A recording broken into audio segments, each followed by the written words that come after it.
रामायण में एक चौपाई है, उसमें लिखा है कि होय वही जो राम रच राखा, को करी तर्क बढ़ावे शाखा। गुरु हम बात कर रहे हैं बिहार की। हम बता दें कि बिहार में अब की बार किसकी सरकार? सवाल है ना, क्यों सवाल है?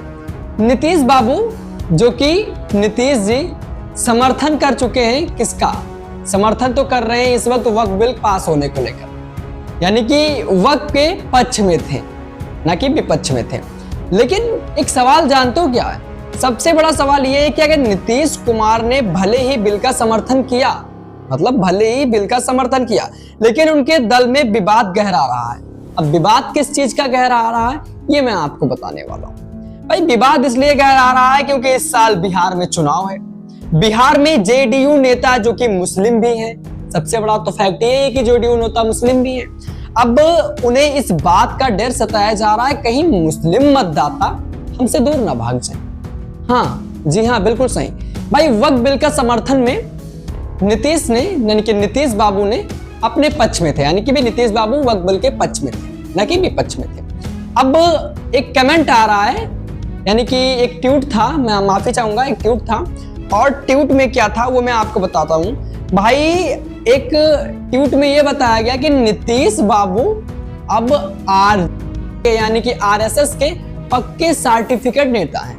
कहने का मतलब मैं आपको बता दूं कि भाई जो नीतीश हैं, नीतीश बाबू, बिहार में इस वक्त चुनाव का माहौल चल रहा है और वक्फ बिल के समर्थन में काफी लोग ने पक्ष में आवाज उठाया, काफी लोग विपक्ष में आवाज उठाया। लेकिन सबसे बड़ा फैक्ट ये है, अब की बार बिहार में किसकी सरकार? क्योंकि भाई क्या वक्फ बिल के पक्ष में नीतीश बाबू का गहरा प्रभाव पड़ा? तो क्या वक्फ बिल के पक्ष में नीतीश ने, यानी कि नीतीश बाबू ने अपना जो पक्ष दिया, उस पक्ष से वोटर बैंक में काफी फर्क आने वाले हैं? अगर हाँ तो कमेंट बॉक्स नीचे बताइएगा जरूर। अब आपको बता दें कि भाई मुसलमान उनके वोट देते हैं, भाई नीतीश बाबू को मुसलमान भी वोट देते हैं, हिंदू भी वोट देते हैं, लेकिन क्या वोटर बैंक में प्रभाव पड़ेगा? अब नीतीश बाबू ने यह वाला कदम उठाया तो सवाल यही उठा है, क्या इस बार बिहार में बवाल होगा? क्या होगा? कमेंट खुला हुआ बताइएगा जरूर।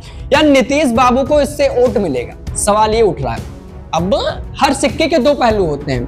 भाई नीतीश बाबू ने ये पक्ष उठाया है, इस पक्ष में आए हैं, तो कहीं ना कहीं उनके माइंड में भी चल रहा होगा, यार मतलब हाँ ये मेरे वोटर बैंक को बढ़ावा देगा। तो हर सिक्के के दो पहलू होते हैं, हाँ या ना?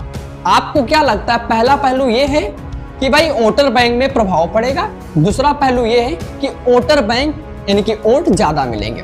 ये दोनों पहलू आप लोग चुनिए। इस सिक्के वाले पहलू में वोट ज्यादा मिलेगा, इस सिक्के वाले पहलू में वोट नहीं मिलेगा।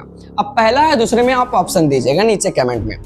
अब आपको बता दें कि नीतीश कुमार ने वक्फ बिल का समर्थन करने का हर्जाना किया और बिहार चुनाव में भुगतना पड़ सकता है इसका। भाई कारण क्या है? बिहार में चुनाव है।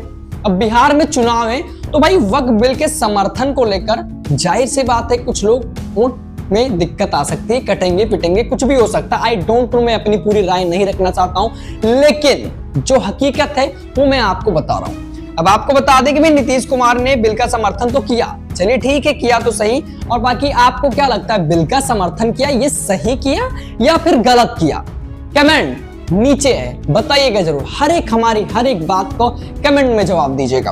अब आपको बताना चाहते हैं कि भाई 2015 तक मुसलमान वोट का बड़ा हिस्सा नीतीश कुमार के गठबंधन को मिलता था, जो कि 2009-2010 तक नीतीश कुमार बीजेपी के साथ बिहार में लड़ने पर भी 21 से 62% तक मुसलमान वोट मिला। हालांकि आपको बता दें धीरे धीरे एनडीए के साथ चुनाव लड़ने में घटता रहा, लेकिन फिर भी मुस्लिम बाहुल्य सीट पर नीतीश कुमार की पार्टी वोट मिलता रहा।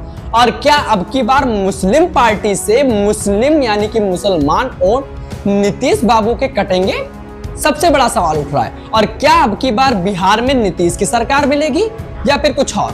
कमेंट खुला हुआ है, बताइएगा जरूर। और क्या वक्फ बिल का समर्थन किया गया है तो नीतीश बाबू ने सही किया या फिर गलत किया? अपनी राय दीजिएगा। तब तक के लिए बाकी जानकारी यही थी।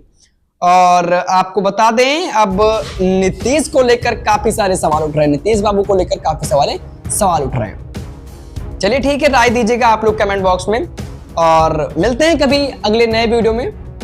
तब तक के लिए जय हिंद, वंदे मातरम।